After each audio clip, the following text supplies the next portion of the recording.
Alors, comme je disais, nous ne stockons pas le Saint-Esprit.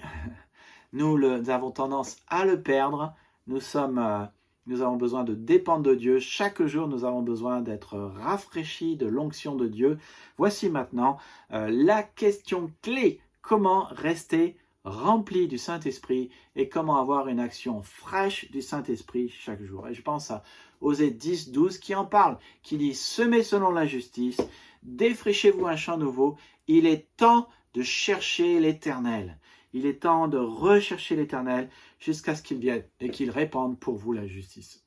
Si vous êtes un agriculteur, et il y avait un terrain qui n'a pas été labouré depuis des années, il est devenu sec, imperméable, difficile. Si vous n'êtes pas un agriculteur, peut-être aujourd'hui votre cœur est devenu sec, dur, imperméable envers Dieu, envers les autres, mais il faut que vous preniez la bêche et il faut que vous travaillez le sol, brisez le sol dur et sec. Il est temps que vous retourniez vers le Seigneur, que vous cherchiez le Seigneur. Si vous le faites, dit Dieu, je viendrai et je ferai venir de bons fruits pour vous. Je viendrai, je répandrai sur vous la bénédiction, je vous comblerai de bénédictions. Alors, comment est-ce que Dieu change un sol dur? Eh bien, il envoie la tempête, il envoie l'eau briser les mottes. Et pour avoir l'onction, eh bien, d'abord, il faut chercher le Seigneur. Ça, c'est fondamental. Il y a la part de Dieu. Dieu envoie la tempête, mais il y a notre part. Pour avoir l'onction, il faut chercher le Seigneur. Ça veut dire prier, revenir à lui, à sa parole. Vous devez briser le sol durci et ça passe obligatoirement par le retour à Dieu et la repentance, un changement d'état d'esprit. Et souvent, nous ne l'avons pas tout simplement parce que nous ne le demandons pas. Jacques 4,2, vous n'avez pas parce que vous ne demandez pas. Et je vous pose la question, est-ce que vous demandez à Dieu de vous remplir de son esprit? Vous l'êtes si vous le demandez. Est-ce que vous demandez à Dieu de changer votre cœur? Vous l'êtes, vous le serez si vous lui demandez. Je vous pose la question, à quand remonte la dernière fois que vous avez demandé à Dieu de faire de votre carrière un succès?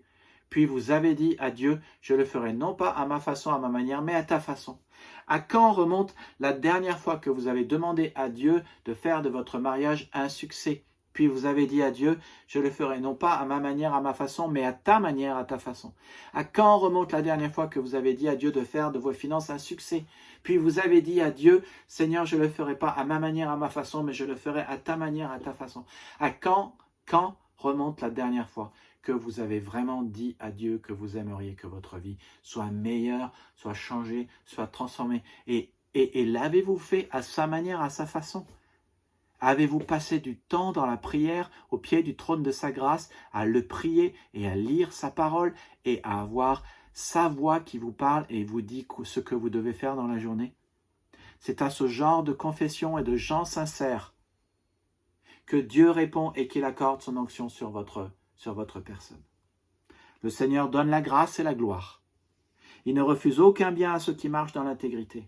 Il est la personne la plus généreuse de l'univers. Il donne grâce et faveur. Grâce et faveur, c'est un autre mot pour l'onction. Quand vous avez la faveur de Dieu, vous êtes l'un de ses favoris parce que vous avez son onction. Dieu veut vous affirmer, Dieu veut vous applaudir devant les autres, Dieu veut vous honorer. Dieu dit, je ne retiens pas le bien à moi, je te le donne. Et tout ce qui est bon pour toi, je te le donne. Je t'accorde volontiers cette onction si tu me la demandes. Mais, si tu la lui demandes, il ne refuse aucun bien à ceux qui marchent dans l'intégrité. Et ça pose une question de fond. C'est qu'est-ce que c'est marcher dans l'intégrité? Je crois qu'au cœur de marcher dans l'intégrité, il y a de mener une vie qui est juste et droite devant lui.